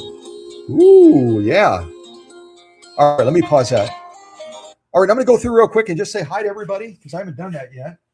You can look at my weird glasses while I'm doing that. Actually, we should probably look at the... All right. So I'm going to go through and say hello to everybody, and then we'll resume our sewing. We're going to do some denim probably next. So it looks like the first in the classroom today was me. I was the first in the classroom. I wrote a quick little message to everybody. And then Teresa jumped in right after that. And so good morning to Teresa and Tim and my beautiful wife, Susie. Good morning to Jenny from the great state of Ohio. And regretfully, if I'm sure that Jenny is already aware of this, but it sounds like the ICE agents that are doing deportation, blah, blah, blah, whatever they're doing in their crazy journey, they're going to be going to Ohio next. So we should, as a cow country family, remember our dear friend Jenny from Ohio and the others that are in Ohio, and pray that God keeps them safe. Pray that the ICE agents that have been acting very poorly, and I'll just say it more directly, they've been acting horrifically in showing respect and sanctity of life, that they conduct themselves in a different manner in Ohio than they have in Minnesota. Any of you that follow the news, there's always two sides, but some of those videos, it's pretty clear that we had some real bad things happen. So remember Jenny, remember the others in Ohio, if they stay with their plan of going to Ohio next, that everyone stays safe and that there's no other loss of life and greater respect for people. Yeah, I got to say it. All right. So good morning to Jenny again from Ohio. Good morning to, who else do we have? Good morning to Rachel and Candido from New York.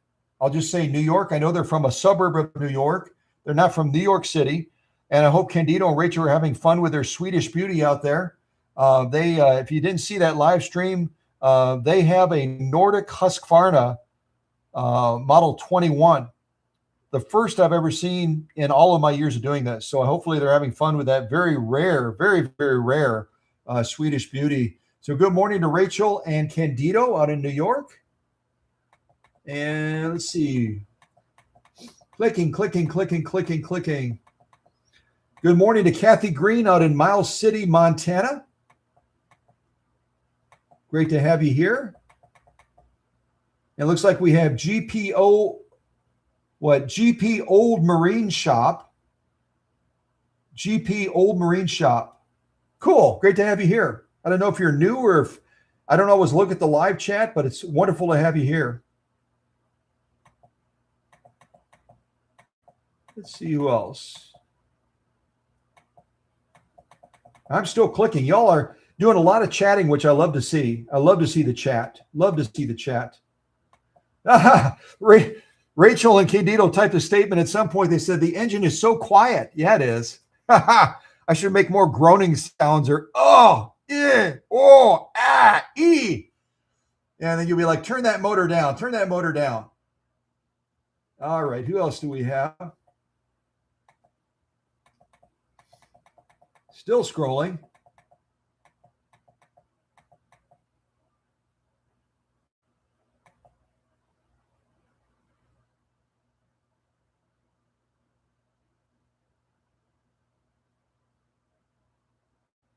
Oh, neat. I just read Kathy's note as I was scrolling down through the chat. And if you didn't see what she typed, if you missed it somehow, she said, Scott, I know this machine hasn't been used in 40 years. Nana Mini passed in 1991, and my mother's home burned in 2004. By the way, this machine and my grandfather's service flag survived, nothing else. What is it? You talk about just miracles. I mean, a fire is horrible. You never want to have a house fire. But the fact that the two things that survived that horrific fire in 2004, the two things that survived was Kathy's grandfather's military service flag. It's cloth. How it's got to be an angel. An angel shielded the flag, and an angel shielded this sewing machine so that they weren't lost. Everything else, Kathy said, was lost in the fire. I mean, that's a miracle, isn't it? That is a doggone miracle. I'm going to ring the bell because it's a miracle. It really is. And I'm ringing the bell because you remember that classic movie most everyone watches at Christmas time, It's a Wonderful Life. Remember that? It's a Wonderful Life with Jimmy Stewart. And I don't remember the gal's name, just a lovely gal that played opposite him in that movie. But remember, the whole theme of the story is that Clarence, this misfit angel, is hoping to get his wings. And how do they know at the end of the movie that supposedly this happened is a bell rings on the Christmas tree, right? So angels are real. They really are. Angels look out for us. They're even looking out for the people in Minnesota right now. They're going to be looking out for the people in Ohio and anywhere else that ruthless men that seem to not have respect for life and respect for the people that are living in that city that they're temporarily occupying. Angels protect people. It could always be worse without angels' protection. And maybe this is another great opportunity for any of you that are of faith in the family to ask that the angels go there before the ICE agents and that they shield and protect the people. I truly believe in angels. I hope all of you do as well, because the angels are what protected that service flag and protected this machine through that horrific fire. There's no other explanation that I could come up with. It truly is a miracle. Wow. Wow. Let's see who else we have. I'm still scrolling. Boy, you guys are chatty, chatty, chatty. La, la, la, la, la, la, la, la, la, la. I think I made it to the bottom. I hope I didn't miss anybody. Oh, Linda Williams. Linda Williams joined us as well. Great to have Linda here. I almost missed Linda because she's right at the bottom of the chat. And Linda Williams writes, hi, after watching Scott since the early 2000s, this is the first time that I caught him live. It's snowing here in Greensboro, North Carolina. The machine is beautiful. Blessings. Well, blessings back to you, Linda. Blessings to you. And what an honor to have you as part of our family. We generally, Susie shares this all the time, but I'll share it as well. We generally try to live stream on Tuesdays and on Saturdays, starting right around 9 a.m. Eastern time. We don't always make it. I don't always have a machine ready, so we might skip a Tuesday, we might skip a Saturday, but Tuesdays and Saturdays are pretty much our dedicated days to do live streaming. So if you're available, we would love for you to be able to join us again. And it's so great to hear that you've been following the channel for, good gravy, since the early 2000s. That's amazing. So welcome to everybody. I'm going to go ahead and jump back into some sew-offs, probably using some denim. And I'll see if I can find some more music to throw on. It makes it a little bit more exciting, even though hearing me turn the machine with my finger in my hand, it's pretty doggone exciting. Pretty exciting, but not really. Not really. The music makes it a little bit more interesting. So I'll put on a little bit more music right now. And yeah, let's continue to celebrate the miracle of this machine, even more so now that Kathy shared that the only two things that survived that fire was this machine and her grandfather's service flag. Holy mackerel. People that don't believe in miracles, they need to join our channel and they need to be a part of our live streams, because I think we talk about miracles quite often, even if we don't label them as such. Yeah. Wow. Wow.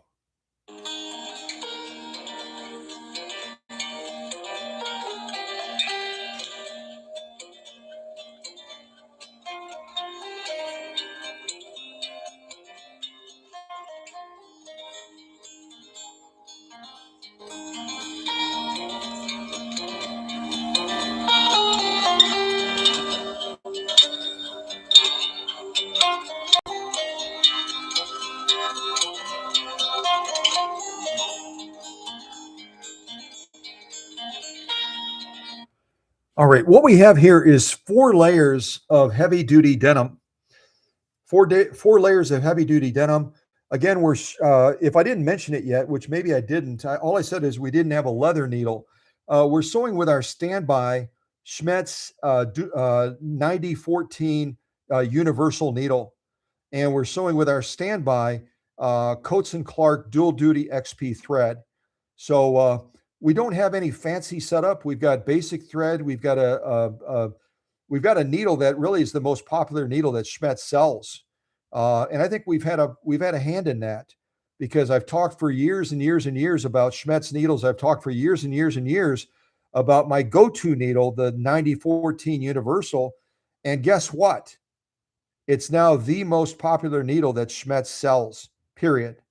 So we might be a small family, we might be a small group comparatively when you talk about some channels that have millions of people, but we got a lot of power and we have a lot of people that listen to our voice, a lot of people that follow us and are fans of us and love us.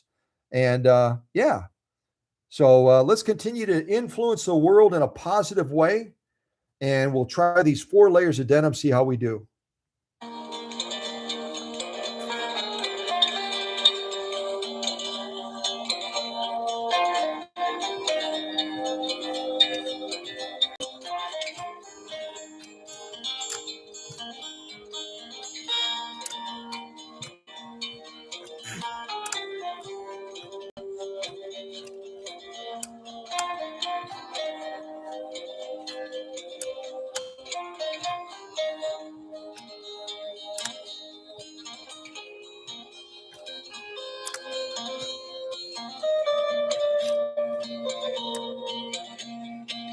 All right, pretend that you didn't see this, but I'm looking at how long I have yet to go on this denim.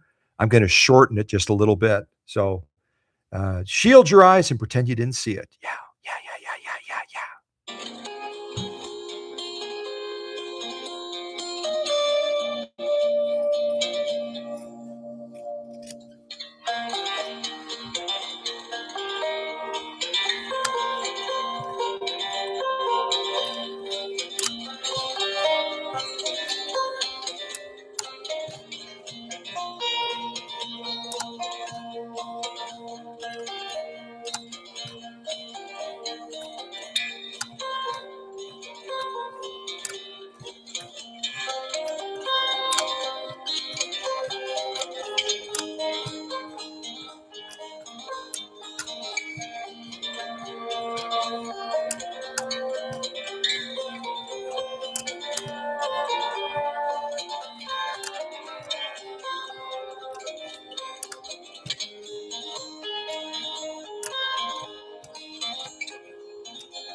I think I'm actually getting faster. This is kind of scary. I think I'm getting a little faster.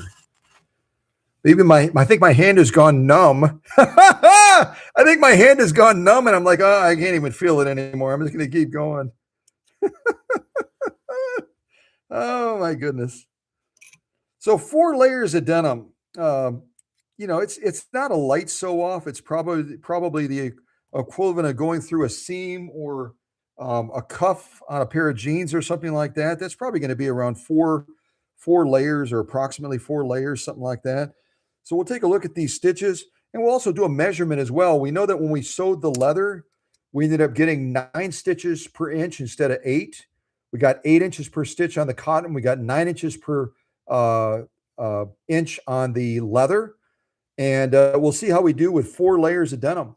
I don't know if we're going to be closer to 8, closer to 9, or maybe closer to 10, because you've got multiple layers of denim now that we're going through. But let's take a look at the stitching, and we'll see what we think of that.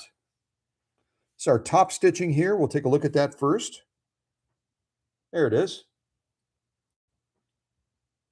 Wow.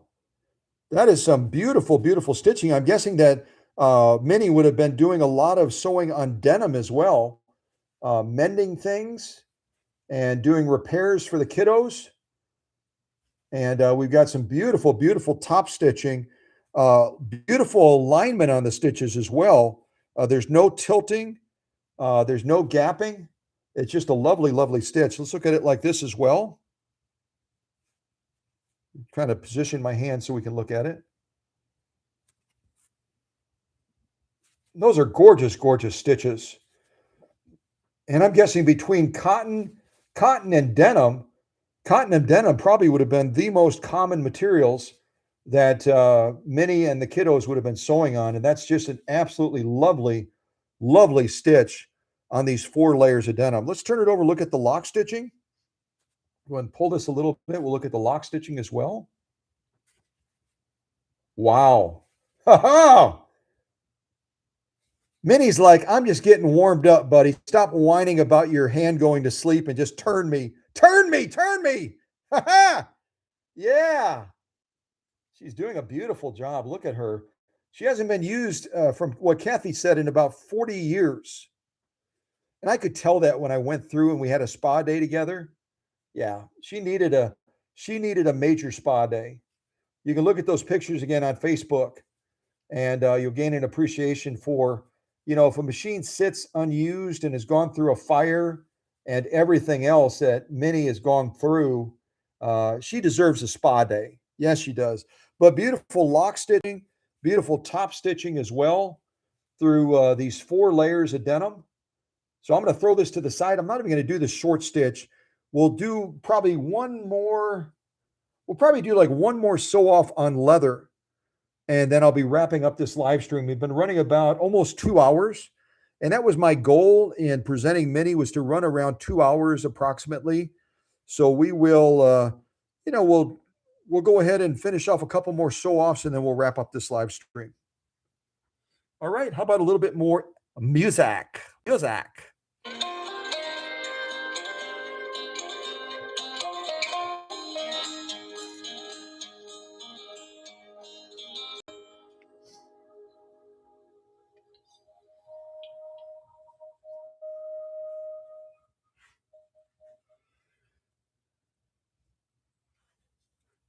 You can hear crickets.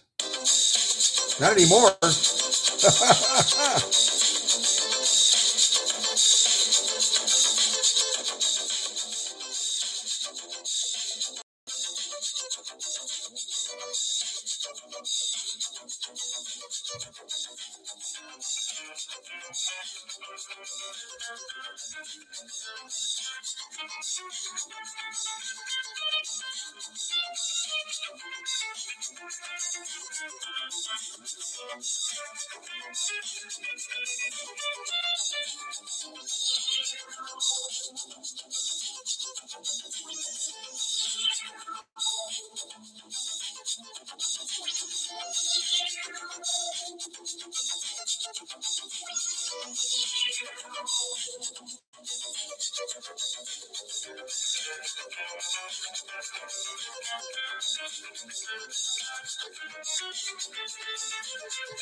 I know, Candido. It's a quiet motor. I know.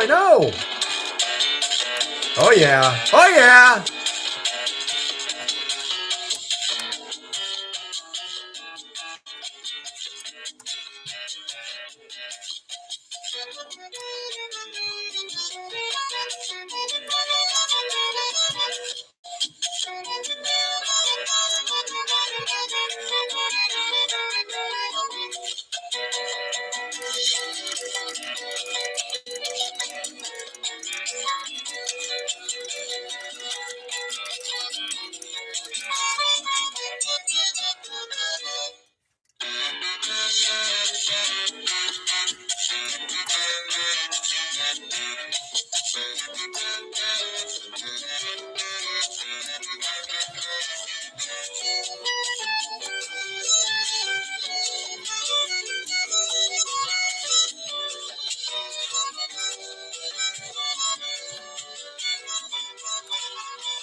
Yeah.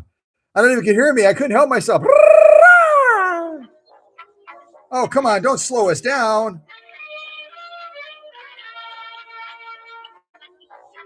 Okay. All right.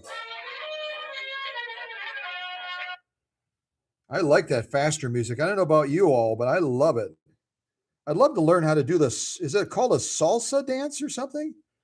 I would love to try to do this salsa dance or yeah, it sounds like something you should dip chips in or something. But I think I could do the salsa dance. I think I could pull that off. All right, so this is our final sew off. We went through 2 layers.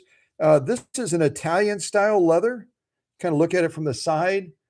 It's thick. It's real thick.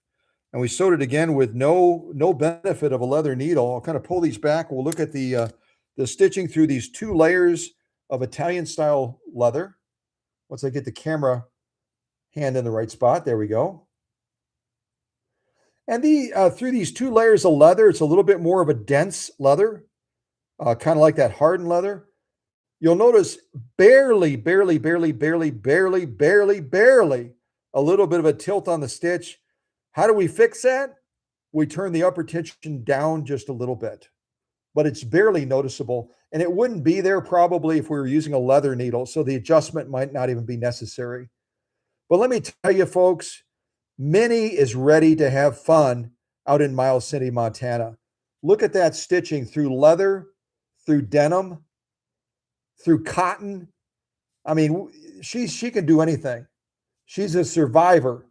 She survived a fall, a fire, famine. Who knows what else she suffered? She suffered greatly her life, and yet she's sewing up a storm that is just absolutely brag-worthy. There's our lock stitching on the back. Absolutely spectacular lock stitching as well. Absolutely. Wow. Wow. Just when you think it can't get better, look at her go. Look at Minnie go. Oh my gosh. Absolutely gorgeous lock stitching. Absolutely gorgeous top stitching as well. Through all of that leather. Through all of that leather. You can see it over here real well. Absolutely crazy. So again, what a privilege, what an honor. What a privilege and an honor to be able to take this machine from ashes and pull that phoenix out and give that greatness back to this singer from 1915. Again, when this machine was created, when it was born in the factory, at the Singer factory, Minnie was about 9 years old. 9 years old when this machine was created. And she went on to fall in love with sewing, to love her family, and to give them memories that will be cherished forever with the projects that they did, with the opportunities she gave them to explore this fabulous machine. You know, the kids weren't shooed away. They were drawn in and said, explore, fall in love with this machine as much as I love it. Those were the words, I'm sure, of Minnie when she was growing up with these little ones. And again, just to celebrate her living legacy through this machine, here's this marvelous, marvelous lady right here with that thoughtful expression.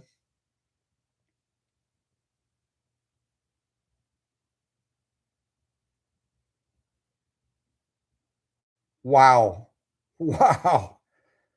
Unbelievable. Unbelievable. Well, God bless you all. Thank you to the leaders for taking such great care of the family. I wasn't even aware a few live streams ago, we had some folks that came into the live stream and they really didn't have a purpose but to distract. And between Jenny and Susie, they took care of it.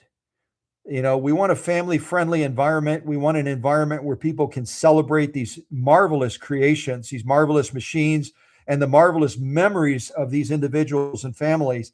And if we have disruptors in the live stream, it becomes very difficult. So the leadership team takes care of that for us. So thank you again to all the leaders for taking such great care of the family. Thank you to Kathy as well and her family for sending this machine to me back in Wisconsin. It traveled with me from Wisconsin to Minnesota to Kentucky, and now it's going to be heading home to Miles City, Montana, to make more memories, to make more memories. God bless you all, and stay safe.